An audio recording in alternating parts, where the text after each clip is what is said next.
La creación de la moneda marca una nueva etapa para el desarrollo humano, pero también marca una nueva etapa para los estados. Estudiar a las monedas también es estudiar las políticas monetarias, y estas a su vez no pueden entenderse aisladamente del resto de las políticas estatales, que en el mundo antiguo llevarán a muchos imperios a su ruina. Si no viste el primer capítulo, haz clic aquí. How do I feel about being a member of the Information Society? That's a difficult question because I didn't know we were in the Information Society.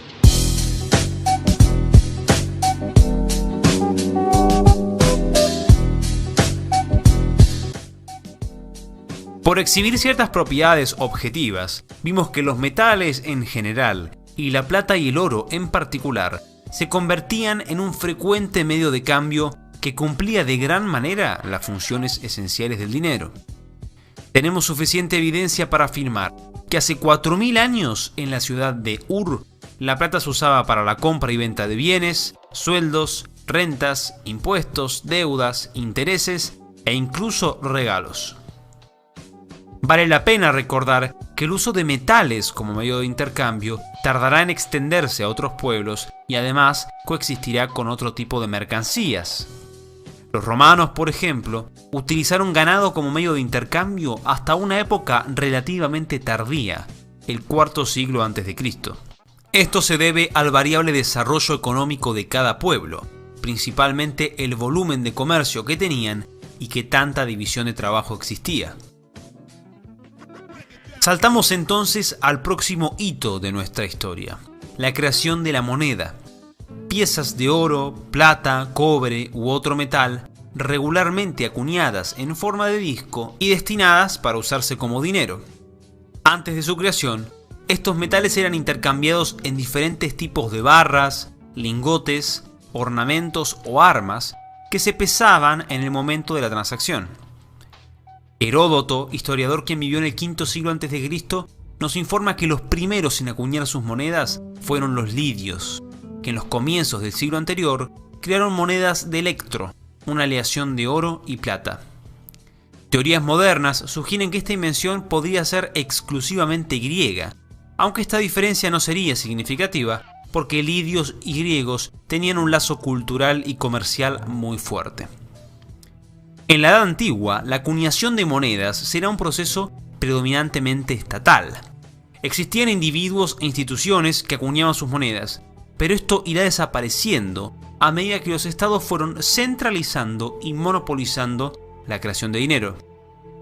La primera política económica de los antiguos gobiernos estaría en la decisión de imponer su propia moneda, estándar y sistema de denominación, o simplemente no intervenir en cuestiones monetarias. El primer imperio persa, o imperio aqueménida, se destaca por haber tenido una posición de total laissez-faire. Aunque existía una moneda oficial, los dáricos y los siclos, no existía intervención alguna, y en el vasto imperio se podía optar por una gran variedad de monedas locales y extranjeras.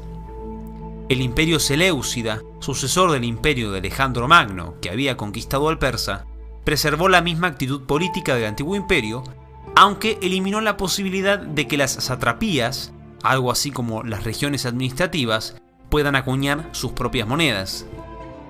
En completo contraste con estas posiciones más liberales, en la Egipto tolemaica se podía usar solo y exclusivamente la moneda y el estándar oficial del reino. Atenas no solo impuso su moneda en su territorio, sino que también intentó imponérsela a todos sus aliados. Y en el Imperio Romano tardío veremos a la moneda imperial e imperialista en su máxima expresión. Dinero y crisis. En muchas ocasiones se subestima el rol que han tenido las políticas económicas y monetarias en la decadencia y el colapso de los antiguos imperios. En la mayoría de ocasiones, las crisis del mundo antiguo estaban relacionadas con políticas fiscales.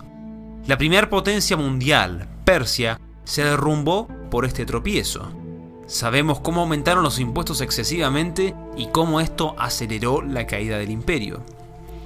A partir del reinado de Jerjes, hubo un continuo e imprudente aumento de los impuestos, que resultó en un futuro trágico. depresión económica y décadas de revueltas que, si bien se lograron combatir, hirieron mortalmente la estabilidad de un imperio que caería rápidamente en las manos de Alejandro Magno. La manipulación del dinero, sea en el aumento de la masa monetaria o en el envilecimiento de la moneda, también estuvo presente en la antigüedad. Lamentablemente, los registros son limitados y no permiten hacer un raconto detallado de los hechos históricos, pero el análisis de la evidencia material nos da pistas muy interesantes. La creación de dinero fue una práctica muy común en tiempos de emergencia. El gran esfuerzo económico y militar de las polis griegas para combatir a los persas en los años de la Segunda Guerra Médica coinciden con el periodo de mayor acuñación de monedas en toda la historia de Grecia. En la época de Alejandro hubo un incremento significativo de la acuñación cuando una gran porción de su ejército recibió su paga y volvió a casa. Lo mismo vemos en la masiva acuñación de monedas en la República Romana durante los años de la Guerra Social. La degradación de la moneda fue inusual durante el periodo helenístico, pero estuvo presente en el ocaso de varias naciones. La moneda cartaginesa, por ejemplo, tuvo una degradación sistemática. Las monedas que tenían un 98% de oro en los comienzos del IV siglo a.C. cayeron a un 30% en la Segunda Guerra Púnica. Y la plata cayó de un 33 a un 15% solo durante el transcurso de la Primera Guerra Púnica. El análisis de Roma es muy valioso por el incalculable legado cultural e institucional que ha dejado Occidente. Su decadencia y caída también están estrechamente relacionadas con las políticas recién mencionadas. En la época de César Augusto, primer emperador romano, el denario tenía un peso de 3,9 gramos y contenía un 98% de plata. Nerón, quien reinó desde el año 54 al 68 de nuestra era, comenzó a manipular la moneda, disminuyendo su peso y su porcentaje de plata. Durante los siguientes 200 años, la degradación de la moneda continuará hasta perder todo su valor. ¿Por qué ocurrió esto? Nerón, Calígula, Cómodo, Séptimo Severo, Caracalia y Heliogábalo son algunos de los extravagantes emperadores que durante su reinado aumentaron enormemente el gasto estatal, y para solventarlo tuvieron que recurrir al aumento de impuestos, expropiaciones y el envilecimiento de la moneda.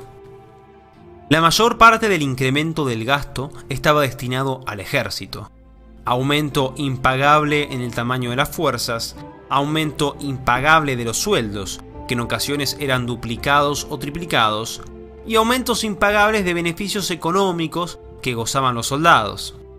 Y en el caso de los llamados buenos emperadores, como Trayano, Adriano y Marco Aurelio, ellos fueron los que iniciaron el aumento de diferentes donativos, pan y circo, que van a superar los gastos de la construcción y la burocracia. Los excesivos e impagables gastos terminan destruyendo la economía, las instituciones y la estabilidad política de Roma. El imperio es azotado por la inflación. Los ejércitos se rebelan y aparecen decenas de caudillos que fragmentan el imperio y quieren usurpar el trono. La gente se desespera por el hambre y escapa de las ciudades en busca de una vida autosuficiente, mientras los sasánidas por el este y los bárbaros por el norte penetran las fronteras cual hambrientos tiburones que se acercan al olor a sangre. Este podría ser un día trágico. Podría ser el fin del hombre araña. No fue el fin, pero casi. Estos sucesos, que forman parte de la llamada crisis del siglo III, durarán 50 años, pero finalmente la paz y la estabilidad política llegan con el emperador Diocleciano. Diocleciano hará decenas de reformas para fortalecer al imperio. Políticamente diseña una forma de gobierno llamada tetrarquía, que constaba de 2 Augustos y 2 Césares. Institucionalmente elimina cualquier trazo de republicanismo y el imperio se vuelve absolutista y dictatorial. Militarmente aumenta el tamaño del ejército y lo vuelve el eje central de la sociedad.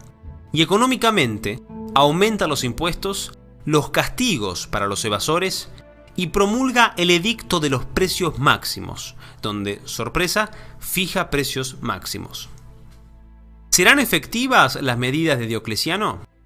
Pese a su creatividad, no. Y de hecho, Roma nunca sanará de esta crisis.